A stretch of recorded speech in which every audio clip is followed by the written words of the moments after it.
Operating amateur radio outdoors is not just a fair weather event. You can really do it any time of the year you want in any type of weather, as long as you're willing to put up potentially with a little bit of a mess, and you bring some stuff to make it as comfortable as you can possibly can for yourself. Why don't you stick around, because next on AA3K on the Go, I'm going to go over some things I've carried and used to help make my outdoor adventures a little bit more hospitable.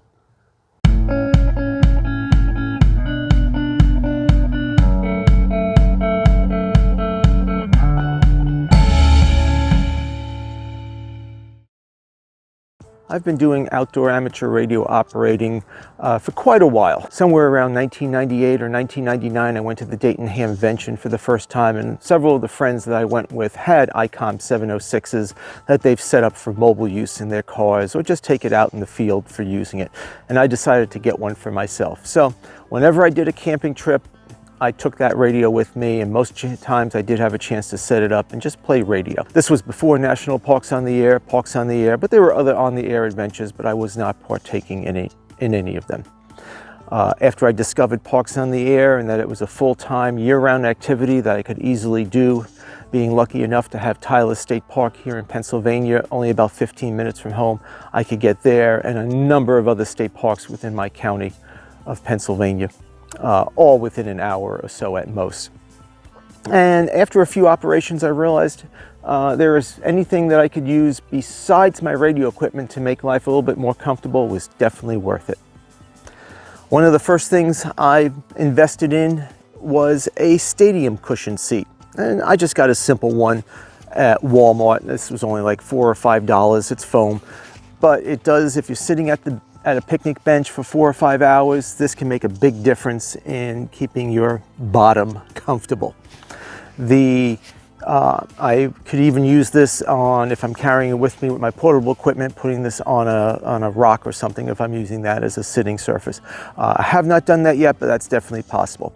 There's all sorts of stadium seats available, many of them with your favorite sports team on it, some of them with a built-in back to help support you, some really, really thick ones meant for hunters and people working outside, sitting around to help keep their bottoms warm. But it is a very, very handy item.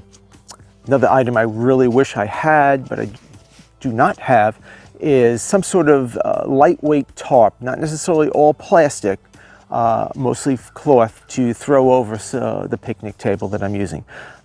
Some of the picnic tables that I've seen in the Pennsylvania state parks are pretty much past their prime, and at the very least sitting on top of this instead of the actual bottom makes me feel a little bit more comfortable. I know there's another ham tuber that typically throws a camouflage cloth on the table before he puts his gear out.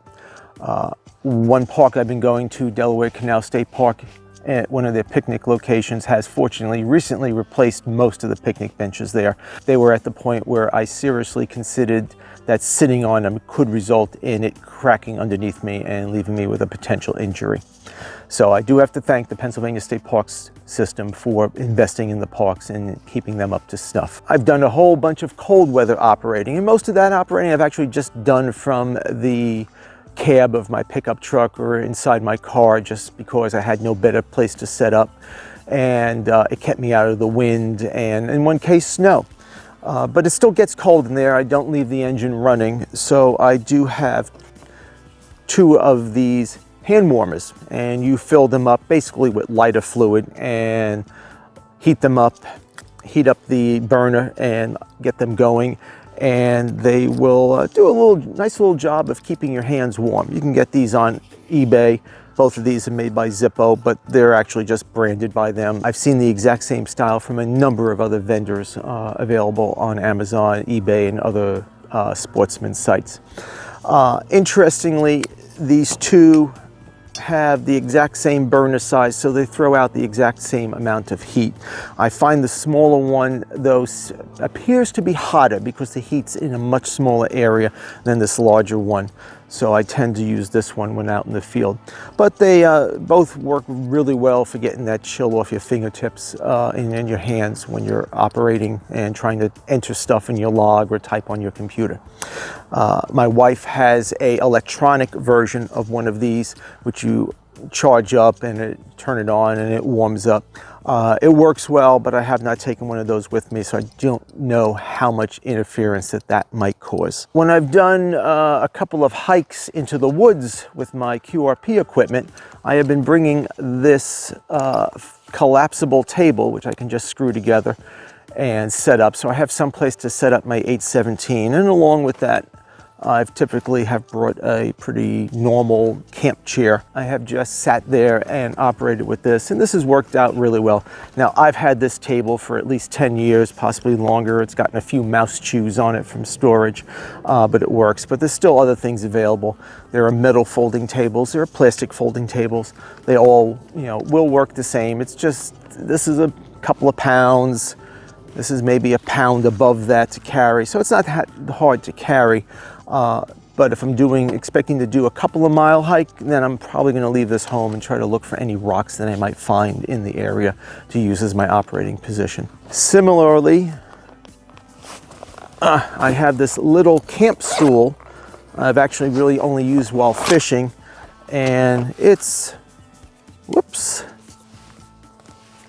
enough to take the weight off your feet. And when I've used it for fishing, I've set it up and leaned my back against a tree to support myself. I have not yet tried this on any sort of amateur radio field expedition, but it's a possibility. It weighs a lot less than the camp chair that I just showed you. But anything that you can use to make your life a little bit more comfortable. I was doing a Parks on the Air demonstration for my local amateur radio club, and we originally set up in the pavilion in the park, but it turned out the pavilion had been rented. So, when the people came up to use the pavilion, we graciously packed up our stuff and shifted to another area of the park. Fortunately, I had a folding banquet table in my truck and a couple of these camp chairs with me. So I set that up at the table and just reset up the whole operation, and we did it from there. Now, carrying even a folding banquet table, they are bulky. Even though they have a handle, they're a little bit long, so they could be scraping the ground unless you happen to have really long legs. That can be a bit much to carry if you're going more than a few minutes from where you're parked. Conversely, even if you are only going a few minutes from where you're parked, having one of these folding wagons, garden wagons, is really handy to put all your equipment in and make the trip from your car to where you want to set up really quick and not have to go back and forth.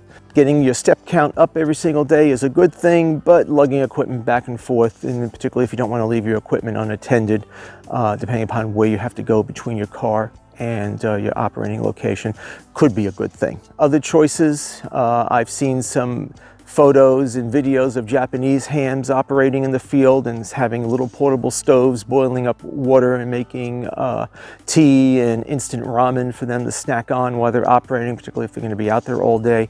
I have not yet done so, but I have thought about bringing a little portable stove that I have that I could boil up some water and make some hot instant coffee or another hot beverage, particularly if it's a cold weather.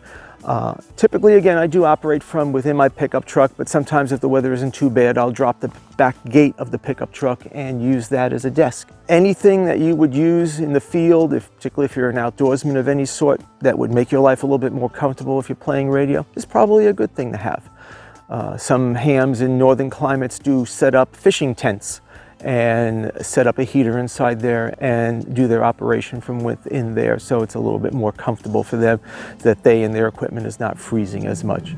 The choice is yours. If you're able to drive in and not going to be going on a long hike from your car, then you have quite a few options on what you can bring. Hey, why don't you put any special stuff that you bring on your activation, especially in less than ideal weather, in the comments below, and we can continue discussion. Hey, I'm Mark, AA3K. Thank you for watching, and remember, I'm trying to help you make the outdoors your ham shack. 73.